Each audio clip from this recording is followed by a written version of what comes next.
Hi everyone, this is a short video on serum or plasma. What do you choose for a particular analyte? Why should you watch this video?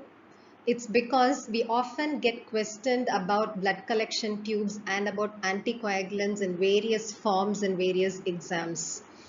And not just for you to be able to answer an MCQ and not just for you to be able to score good marks in your exams.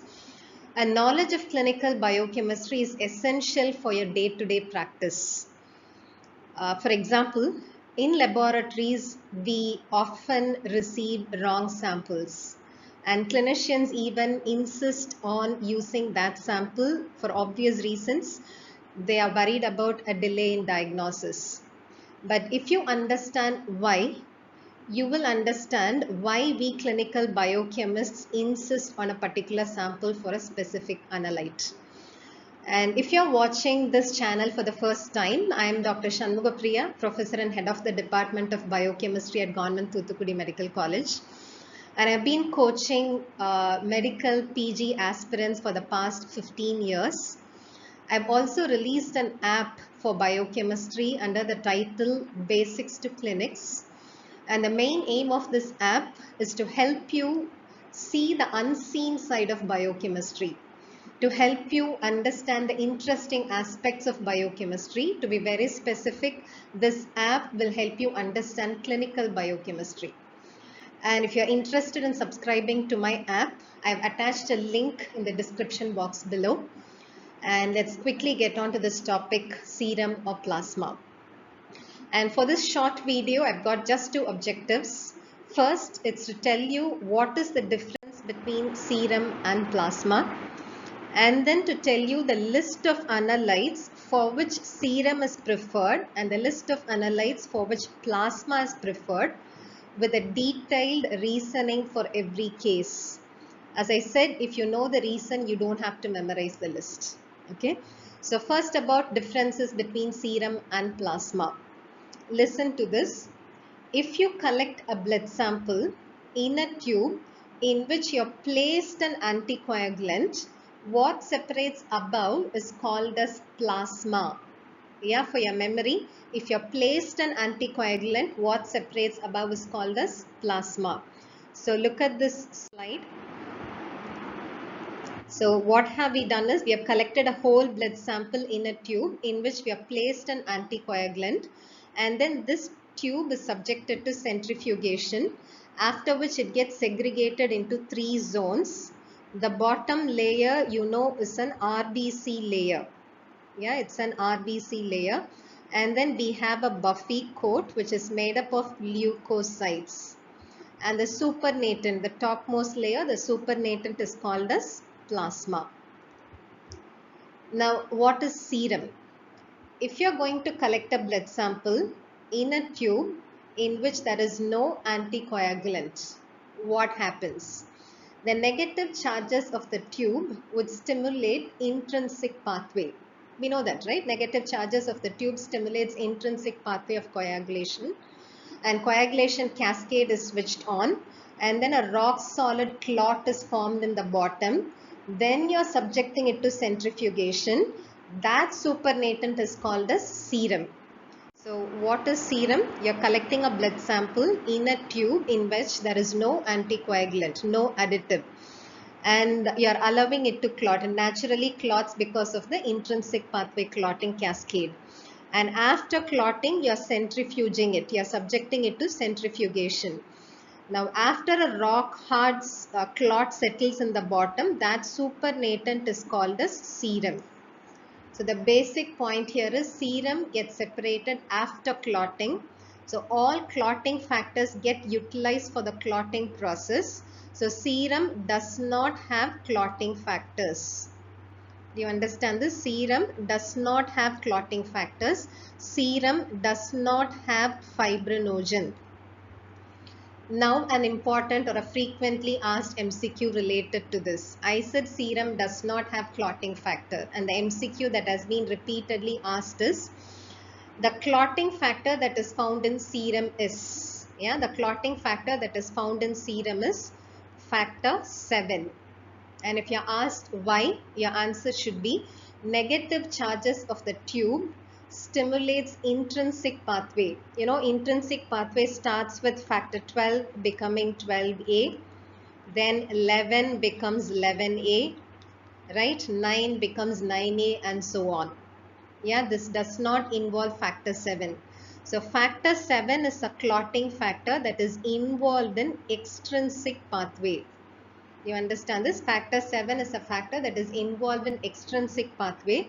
In vitro clotting that happens in a glass tube or in a plastic tube which is siliconized. In either case, the in vitro clotting that happens involves intrinsic pathway.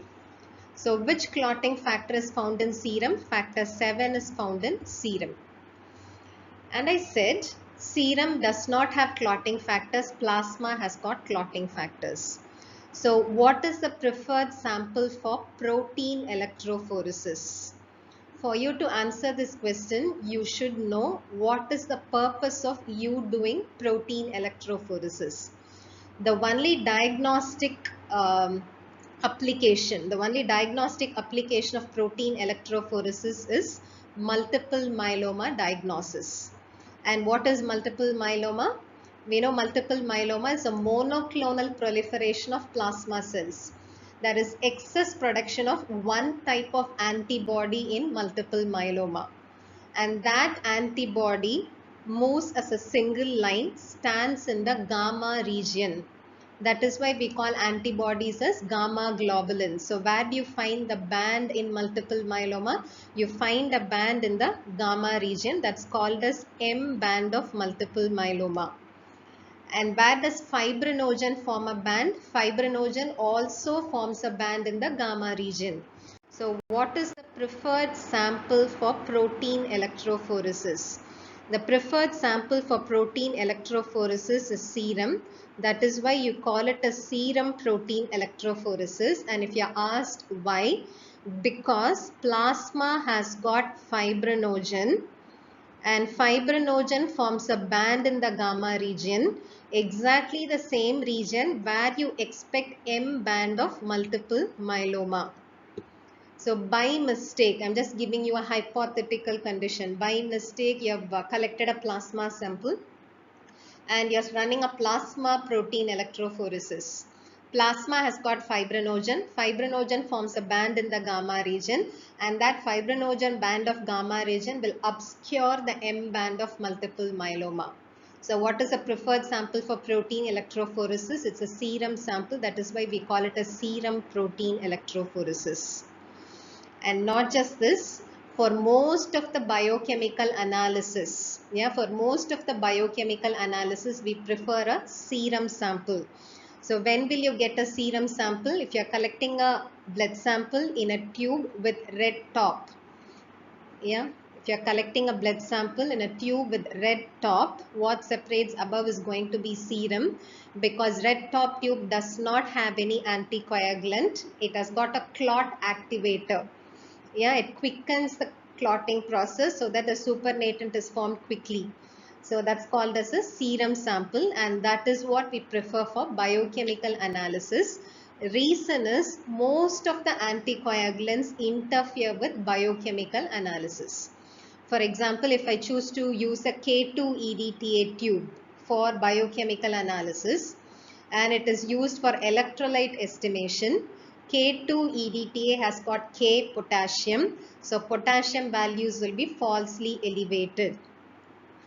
It has got EDTA. EDTA chelates calcium ions, so calcium values are going to be falsely low. When EDTA chelates divalent cations, not only calcium, it's going to chelate magnesium, it's going to chelate zinc, and most of these ions are necessary for enzymatic analysis. Right, so most of the enzyme values will be falsely low.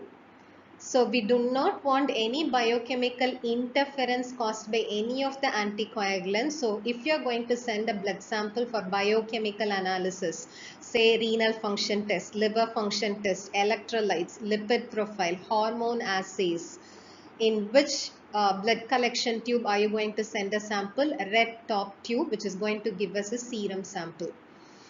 Okay. So that's about biochemical analysis. So are there exceptions to this rule? Does it mean we are going to allow only red top tube into a biochemical lab? No. There are few exceptions. What are the exceptions? The first exception is stat analysis. What do you mean by stat analysis? If I want a report quickly, suppose the patient is critically ill, I want a value quickly, I would get a plasma sample which is collected in a heparinized tube. Yeah, for start sample analysis, I would collect a sample in a heparinized tube, and heparinized tube has got a green top. Okay, why? It's because if it's a serum sample, after the blood sample reaches the laboratory, I'll have to wait for at least 30 minutes for complete clotting to happen, and only then I am supposed to centrifuge it. What will happen if I don't wait for the 30 minutes? I receive the sample, I am in a hurry, I'm just putting it in the centrifuge, allowing it to undergo centrifugation. In that case, partial clotting would have happened and the supernatant will have fibrin clots. And those fibrin clots will go and obstruct all small tubes which are present in equipments. Yeah, so that is why we don't allow our technicians, because technicians are always in a hurry. They would want to do it quickly. So they would say, okay, I've received my sample, I'll centrifuge it and get it done. No, that's not allowed. I'll have to wait for at least 30 minutes for proper clotting to happen, and then it is centrifuged and then it's analyzed. So we cannot be in a hurry if it's a serum sample. So if it's a stat analysis, yeah, if it's a stat analysis, I would prefer a plasma sample, which is obtained by getting a blood sample in a heparinized tube. So does this mean serum values and plasma values are always the same? No. So all values that you have as reference ranges are serum values. For example, we say normal serum creatinine is, yeah, normal serum sodium is 136 to 145 milliequivalents per liter. That's a serum value. Normal serum potassium, serum lipid profile. So what would happen if I do it in a heparinized tube wherein I'm in a hurry? In that case, there can be sometimes changes in values of few parameters. The first parameter that might be altered is protein. Total protein concentration will be high in plasma, obviously because plasma has got clotting factors which are also proteins. Fibrinogen is a protein. So if you're estimating total protein, and if total protein is being estimated in a plasma sample, value is going to be mildly elevated than what is expected in a serum sample, right? Not just that, potassium, phosphate, LDH, potassium phosphate, LDH, all these will be high in serum. It will be relatively high in serum in the sense, if I am estimating in a plasma sample, these values will be less. For example, potassium. Yeah, serum potassium normal value is 3.6 to 3.6 to 5 milliequivalents per liter. But if it's a plasma sample, you have to subtract 0.5. Okay, reason is during clotting, cells start releasing few of the analytes which are present within cells. You know, potassium is an intracellular cation. So during clotting, cells release potassium. So serum potassium values are slightly more than plasma potassium values. Similarly, phosphate. RBCs have phosphate, WBCs have phosphate, platelets have phosphate. So when clotting happens, these get released. So serum phosphate is mildly elevated than potassium, than plasma values. LDH is also released from cells. So what you should have in mind is, for a stat analysis, if I'm using a plasma sample, the total protein value is going to be falsely elevated than the reference range. And the potassium phosphate and LDH values will be falsely reduced, because if it's serum, it gets released during clotting. Okay, so that's about stat analysis. And the next exception is glucose estimation. Yeah, the next exception is glucose estimation. That is why if I ask you what is a normal reference range for fasting plasma glucose, I use the term plasma. So why am I using a plasma sample for glucose? Reason is, I collect blood sample in the ward if it's an inpatient, or I collect it in the collection center if it's an outpatient. In either case, a sample is collected and then the sample is brought to the laboratory. In the laboratory, the sample is received, then the sample is processed and finally analyzed. In either case, there is going to be a window period of at least 1.5 to 2 hours between sample collection and sample analysis. Even if it's an in-house laboratory, between sample collection and sample analysis, there is going to be a window period of 1.5 to 2 hours. And in that window period, RBCs in the sample will be continuously utilizing glucose of the supernatant. You understand that, right? Because for RBCs, glucose is indispensable. For RBCs, the only fuel they can utilize is glucose. So until RBCs are in contact with the supernatant or with the serum or with the plasma, what are they going to do? They are going to continuously utilize glucose. So after 1.5 to 2 hours, if you estimate glucose in the supernatant, that's going to be a false low value. To avoid getting this false low value, we collect blood sample in a tube with sodium fluoride and potassium oxalate. Yeah, sodium fluoride and potassium oxalate. Yeah, which is a gray topped tube.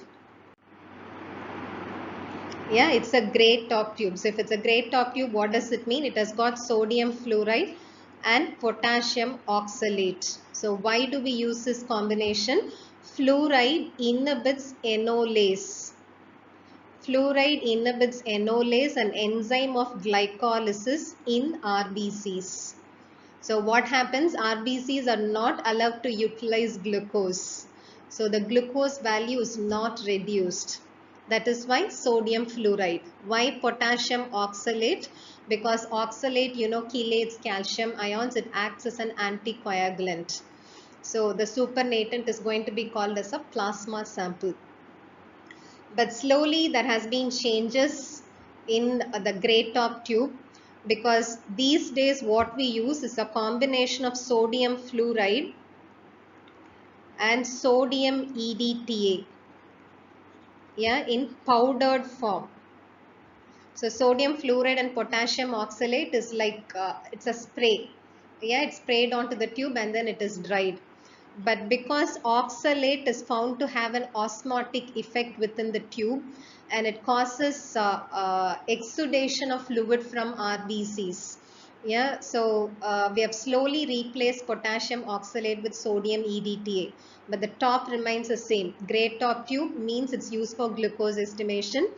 It means it has got sodium fluoride. It's either provided as a combination of sodium fluoride and potassium oxalate, in which case it's sprayed and then dried, or it is given as sodium fluoride and sodium EDTA, which is a powdered form. In either case, it's used for glucose estimation. So this tube will normally have a marking for you to collect 2 ml of blood. Okay, marking for you to collect 2 ml of blood. Suppose you are collecting a blood sample for a patient for fasting sample, and then again you are collecting a blood sample in the gray top tube for postprandial sample, and you want urea values of the same patient, and you are worried that already I pricked the person twice. Why have I to prick again for urea estimation? Let me ask the laboratory to use the same sample for urea estimation. The laboratory technician or the laboratory supervisor will not accept that. Yeah, reason is fluoride inhibits urease. Fluoride does not only inhibit enolase of glycolysis in RBCs, fluoride also inhibits urease, which is involved in urea estimation. So if you're asking for urea sample in a gray topped tube, urea value in a gray topped tube, the value is going to be falsely low. Even if the person is of chronic kidney disease, you will get a normal value for urea. Reason is fluoride inhibits urease, which is involved in urea estimation. So the carry home message here is, if you are sending a sample in a gray top tube, do not ask for any other values. That sample is going to be devoted only for glucose estimation, because both fluoride and oxalate interfere with many biochemical analysis. Okay, so that's about glucose being estimated in a plasma. And the third exception, stat analysis, second is glucose, and the third exception is labile analytes. So what do I mean by labile analytes? There are few analytes like parathormone, yeah, ACTH, glucagon, C peptides. So why have I clubbed all these together? Yeah, parathormone, ACTH, glucagon, C peptide. All these are very small peptide substances which are chemical messengers, and all these are subjected to breakdown by proteases which are present in the circulation. Example for proteases or peptidases will be bradykinin, yeah, bradykinin, or you can have trypsinogen, chymotrypsinogen.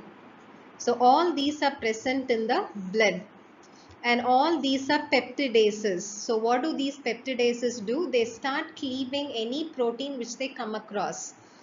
Okay, so suppose I'm using a serum sample. I'm using a serum sample as per any other biochemical analysis. I'm going to use a serum sample for these parameter estimation also. After collection, the blood has got these peptidases or proteases. They keep degrading all these labile protein hormones. So if I estimate after 1.5 to 2 hours, all these values will be falsely low. So I have to do something to inhibit these peptidases. And these peptidases can be inhibited by A-proteinin. Yeah, this is also present in your circulation. So all these can be inhibited by A-proteinin, and EDTA. Yeah, EDTA stabilizes A-proteinin, inhibits all these peptidases so that it stabilizes all these parameters, all these analytes in the collected blood sample. So if you want parathormone estimation to be done in your patient, yeah, send a sample in EDTA tube. Yeah, do you see this color? Lavender color. So lavender topped tube means it has got EDTA. And why do you have to collect blood sample in an EDTA tube for all these labile parameters? Because EDTA stabilizes A-proteinin, and A-proteinin inhibits all proteases or peptidases which are present in the circulation. So all labile analytes are stabilized after collection. So if it's PTH or ACTH or glucagon or C-peptide or even for renin. Yeah, renin is very labile. So generally, I mean, still some time back, they used to ask us to collect blood sample for renin estimation in ice chilled tubes. But then they said ice chilling of tube causes cryoprecipitation of prorenin. So what they say now is collect blood sample in an EDTA tube, immediately process it and immediately analyze it. So even renin has to be analyzed this way. And then parathormone related peptide. Yeah, parathormone related peptide. If you ask me when am I going to estimate parathormone related peptide, it is for evaluation of hypercalcemia related to malignancies. Yeah, it is estimated for evaluation of hypercalcemia related to malignancies. For example, squamous cell carcinoma. Squamous cell carcinoma of lung is associated with increased PTH related peptide release, and that causes hypercalcemia. And if you are trying to evaluate that condition, you need to estimate parathormone related peptide, and for that you will have to collect a blood sample in EDTA tube. You won't believe we have specialized tubes just for PTH RP estimation, and those tubes do not only have EDTA, they also have A-proteinin. So EDTA plus A-proteinin is a very specialized tube. I don't think it's available in India. So all that you need to know is for parathormone related peptide estimation, you can collect blood sample in an EDTA tube. Okay, so this is the list of labile analytes for which we use EDTA. And even for ammonia estimation, yeah, ammonia I would say is the most labile analyte that can be estimated in a lab. And it's not labile in the sense it's very sensitive. It's a sensitive parameter which is prone to give you false low and false high values. So we are very meticulous when it is ammonia sample collection. I'll be doing a video on ammonia estimation alone separately, when clinical aspects of ammonia estimation. But for now, for ammonia estimation also, you need to collect blood sample in K2 EDTA tubes. Yeah, the reason is ammonia can be generated in vitro. Apart from the ammonia that has been in the circulation of the patient, after blood sample collection, there is a possibility of ammonia getting generated in vitro. And this ammonia generation happens because of carboxypeptidases. It happens because of carboxypeptidases acting on oligopeptides present in the sample. So what are you supposed to do? You're supposed to inhibit these carboxypeptidases, and these carboxypeptidases are dependent on magnesium ions.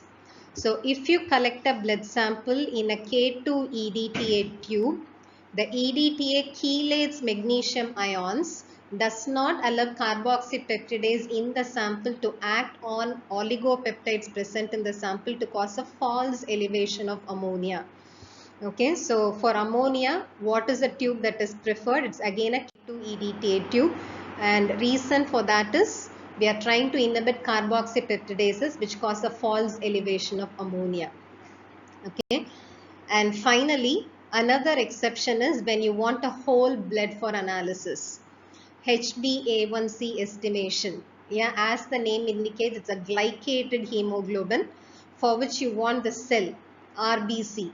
So if you're going to use the supernatant, either serum or plasma, you're not going to have RBC. So you need a whole blood sample for HbA1c estimation. And for whole blood sample estimation of any kind, you're going to add an anticoagulant. And the anticoagulant which we prefer is again a K2-EDTA. And they have done many studies on interference by other anticoagulants on HbA1c estimation, and many studies have shown that no other anticoagulant have got an interference. So any anticoagulant tube can be used for HbA1c estimation is the result that we have seen in many studies. Still, all kits specify that they want only K2 EDTA blood sample. Okay, so this is about preferred sample for every analyte. So the summary. Yeah, the summary is the difference between serum and plasma is serum does not have clotting factors, or in other words, plasma minus clotting factor is serum. Serum does not have fibrinogen, and that is why serum is the preferred sample for protein electrophoresis and for all or most other biochemical analysis. Exceptions are, number one, stat analysis. If it's stat analysis, we would prefer a heparinized sample. And if you are using a heparinized sample, when you are interpreting it, do not use the reference range that you have established using a serum sample. You should have in mind that if it's plasma sample, total protein level will be high. If it's plasma sample, potassium, phosphate and LDH values can be mildly low. That's about stat analysis. For glucose, again, we don't prefer serum. For glucose, we prefer a sample that's collected in sodium fluoride and potassium oxalate.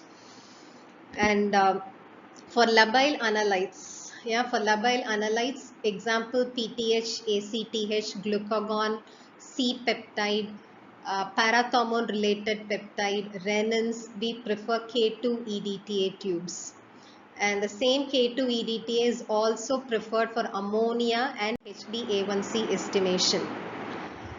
And for convenient storage, for convenient storage, these days we use gel and clot tubes. In most of the laboratories, what we use is gel and clot, which has got a golden colored top, which has got a gel. And on centrifugation, the gel comes in between cells and the supernatant, which is a serum. And because cells are not allowed to get in touch with serum, cells do not interfere with most of these analysis.